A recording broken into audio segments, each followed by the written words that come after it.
हम पढ़ रहे हैं अध्याय 2 मेरे संग की औरतें का सार। पहले भाग में हमने समझा लेखिका की नानी, दादी, परदादी का व्यक्तित्व किस प्रकार का था, और आज इस भाग में हम पढ़ेंगे लेखिका के परिवार के अन्य सदस्य, मुख्यतः उनकी बहनें और वे स्वयं क्या विशेषता रखती थीं।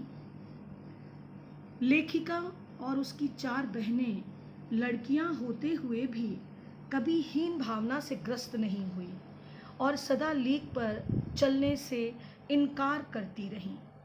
पहली लड़की लेखिका की बड़ी बहन मंजुल भगत थी, जिनका घर का नाम रानी था। विवाह के बाद उन्होंने लेखिका बनने पर अपना नाम मंजुल भगत रखा था।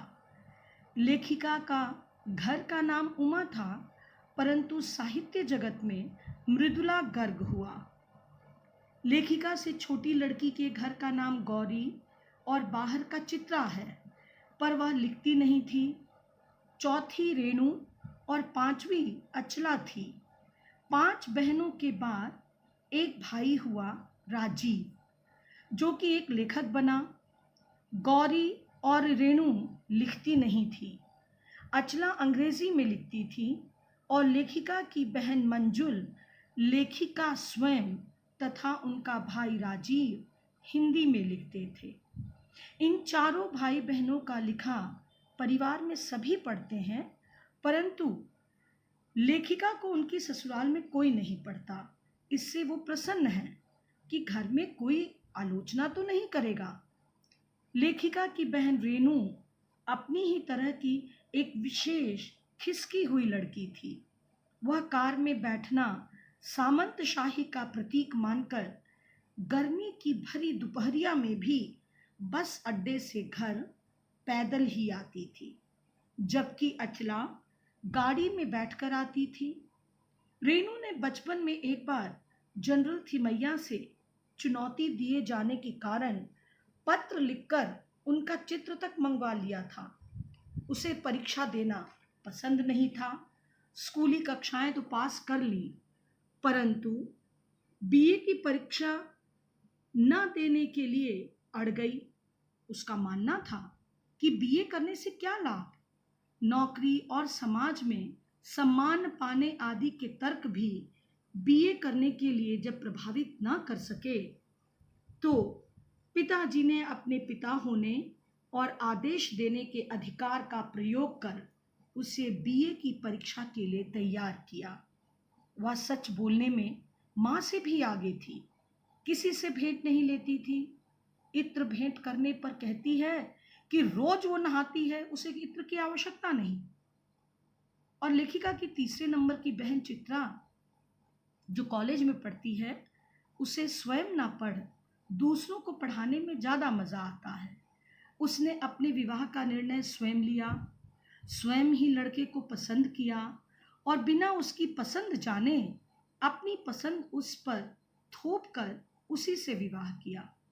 लेखिका की सबसे छोटी बहन अचला ने पिता के कथनानुसार अर्थशास्त्र, पत्रकारिता आदि की पढ़ाई करके उनकी इच्छा के अनुरूप ही विवाह किया। सभी बहनों में एक बात समान ही रही कि उन सबने घर परिवार परंपरागत रूप से न चलाते हुए भी परिवार को तोड़ा नहीं। शादी एक बार की और उसे अंत तक कायम भी रखा। शादी के बाद लेखिका को बिहार के छोटे से कस्बे डालमिया नगर में आकर रहना पड़ा, जहां सिनेमा देखते समय स्त्री पुरुष को पति पत्नी होते हुए भी अलग अलग बैठना पड़ता था। वो वहां दिल्ली के कॉलेज से नौकरी छोड़कर गई थी। वहां उन्होंने स्त्री पुरुष के बीच दूरी कम करने और साथ काम करने के लिए तैयार कर ही लिया। अब कर्नाटक के बागलकोट में रहते हुए उसने बच्चों के लिए एक प्राइमरी स्कूल खुलवाने का प्रयास ही नहीं किया, बल्कि कर्नाटक सरकार से उसे मान्यता भी दिलवाई। लेखिका भी कम जिद्दी नहीं थी।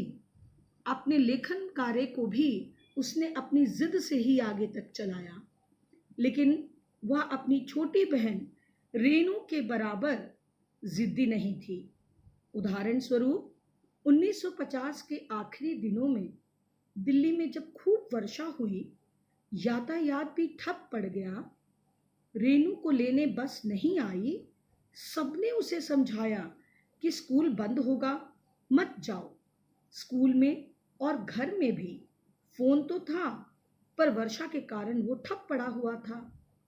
किसी का भी कहना न मान रेणु स्वयं पानी में चलते हुए स्कूल पहुंची और स्कूल बंद देख 2 मील चलकर वापस घर आ गई। सबने उसे कहा, हमने तो पहले ही कह दिया था। उसने उसे भी नहीं माना।